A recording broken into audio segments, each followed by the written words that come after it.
인생 살기가 정말 지긋지긋하구나. 그러니 내 원통함을 터뜨리고 쓰라린 내 마음을 토로할 것이다. 내가 하나님께 말씀드립니다. 나를 정죄하지 마시고 주께서 무슨 이유로 내게 이러시는지 말씀해 주십시오. 주께서 손으로 지으신 나는 억압하고 멸시하시며 도리어 악인이 꾀하는 일은 좋게 보시는 것이 선한 일입니까? 주께 있는 것이 육신의 눈입니까? 사람이 보듯이 보십니까? 주의 날이 사람의 날과 같습니까? 주의 해가 사람의 해와 같습니까? 내 잘못을 찾고 내 죄를 탐색하시다니요. 주께서는 내가 악하지 않은 것을 아시고 나를 주의 손에서 빼낼 자가 없음도 아십니다. 주의 손이 나를 만들고 나를 두루 다듬어 주셨는데 이제 와서 나를 멸망시키시려 하십니까? 주께서 나를 진흙같이 빚으셨다는 것을 잊지 마소서. 나를 다시 흙으로 돌려보내시렵니까? 주께서 나를 우유같이 쏟아붓고 치즈같이 굳히지 않으셨습니까? 내게 가죽과 살로 옷 입히시고 뼈와 힘줄로 짜서 나를 만들지 않으셨습니까? 주께서 내게 생명을 주시고 은총을 베푸셨고 나를 돌보시고 내 영혼을 지키셨습니다. 주께서 이런 것들을 주의 마음에 숨겨두셨지요. 주께서 이를 염두에 두고 계심을 내가 압니다. 내가 죄를 지으면 주께서 지켜보시고 내 죄악에서 나를 면해주지 않으십니다. 내가 악하다면 내게 재앙이 있을 것입니다. 하지만 내가 의인이어도 고개를 들지 못합니다. 수치와 고난을 지긋지긋하게 겪고 있습니다. 내가 머리라도 들면 주께서 사자처럼 나를 사냥하시며 다시 내게 권능을 보이십니다. 주께서 나를 대적하는 증인들을 새로 세우시고 주의 진노가 내게 더해가고 있으니 군대가 번갈아 나를 칩니다. 어째서 주께서 나를 모태에서 끌어내셨습니까? 아무 눈에도 띄지 않게 죽어버렸다면 좋았을 것입니다. 내가 차라리 없었어야 했는데, 차라리 모태에서 무덤으로 바로 갔어야 했는데, 이제 내 인생도 얼마 없지 않습니까? 그러니 끝내주십시오. 나를 내버려 두어 잠시나마 편안하게 해주십시오. 내가 돌아오지 못하는 곳, 어두침침한 죽음의 그림자가 드리운 땅에 가기 전 어둠 그 자체의 땅, 죽음의 그림자와 혼돈의 땅, 빛조차 어둠 같은 그런 땅으로 가기 전에 그리 해주십시오. 화요일 아침 기도를 시작하겠습니다. 오늘도 하나님께서 주시는 귀한 말씀을 붙들고 믿음으로 사는 그런 소망의 날이 되길 바랍니다. 오늘 하나님께서 우리에게 주신 말씀은 욥기서 10장의 말씀입니다.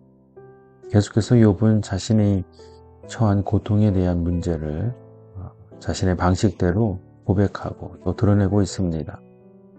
특별히 오늘은 자신의 처지를 너무나도 비관하는 가운데 하나님을 향한 불평과 불만의 목소리를 여과 없이 드러내고 있습니다.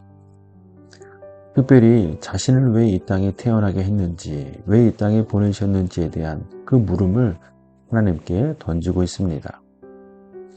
우리도 때때로 살아가다가 어려운 일을 경험하고 닥칠 때 내 처지를 비관할 때가 있습니다. 내 상황이 왜 이렇게 되었는가? 나는 왜 이 고통의 문제에 맞닥뜨리게 되었는가? 그리고 나아가 나는 왜 늘 어려운 문제만 당하는가? 그런 말들을 할 때가 있습니다. 그러면서 우리는 한 가지 이야기를 할 때가 있지요. 왜 내가 이 땅에 태어났는가? 라는 질문입니다. 즉, 자신의 존재에 대한 부정에 이르게 되지요. 이것이 어찌 보면 그 고통의 문제 가운데 겪게 되는 가장 비참한 모습이 아닐까 합니다. 결국 자신의 존재에 대한 부정과 비관과 또 자신의 처지에 대한 그런 생각들을 하게 될 때 아마도 벼랑 끝까지 내몰린 상태라고 이야기할 수 있겠습니다. 그러나 우리는 오늘 욥의 모습을 통해서 우리 삶에 다시 한번 믿음으로 도전하고 또 반응해야 할 것입니다. 무엇보다 우리는 하나님께서 이 땅에 보내신 모든 이들에게 그 나름대로의 존재의 가치가 부여했다는 사실을 믿어야 할 것입니다. 심지어 여러분, 이 하나님께서 지으신 자연의 창조 세계를 보다 보면 모든 하나님의 피조물들이 그 자리에 있는 것만으로도 그 존재의 가치가 있다는 사실을 우리는 알고 있습니다. 이 자연의 이 모든 세계의 운행을 보십시오. 물은 흐르고 돌은 그 자리에 늘 있으며 또 구름은 흘러갑니다. 이 모든 것이 다 그 나름대로의 가치가 있다는 사실을 우리는 알고 있습니다.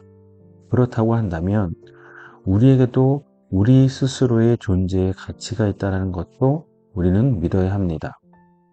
즉 다시 말하면 어떠한 어려움이나 고난이 닥친다 할지라도 나를 향한 하나님의 그 존재에 대한 가치가 부여했다는 사실을 우리는 알고 있어야만 하는 것입니다.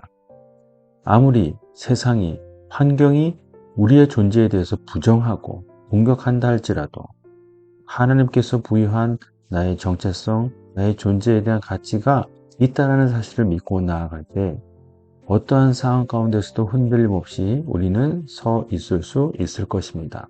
아니, 오늘 욕과 같이 고통 가운데 너무나도 힘든 가운데 우리의 존재를 부정하게 될 때도 다시 한번 우리가 일어설 수 있는 회복의 능력이 될 것입니다. 여러분 믿으십시오. 하나님께서 여러분 모두에게 그만큼의 가치를 부여하셨다는 사실, 여러분이 여러분의 삶의 자리에 서 있어야 하고 또 관계 가운데 있어야 하고 모든 사람들을 만나고 일하고 맡겨진 역할들을 당하는 모든 상황 속에서도 하나님께서 가치를 주셨다는 것을 믿으십시오. 이것이 바로 하나님께서 너는 나의 자녀다, 보배롭고 존귀한 나의 자녀다 라고 하신 말씀과 상충되는 것입니다. 사랑하는 여러분 모두는 정말 우리가 찬양의 가사처럼 정말 사랑받게 태어난 사람, 즉 하나님의 가치가 부여된 귀한 존재라는 사실을 믿고 의지하며 사는 우리 하나 가족이 되기를 바랍니다. 그런 마음의 자세로 이 아침을 열고 하루를 소망하며 나아가기를 원합니다. 이제 각자 주신 하나님의 말씀을 묵상하고 오늘 하루를 딱 함께 기도하겠습니다.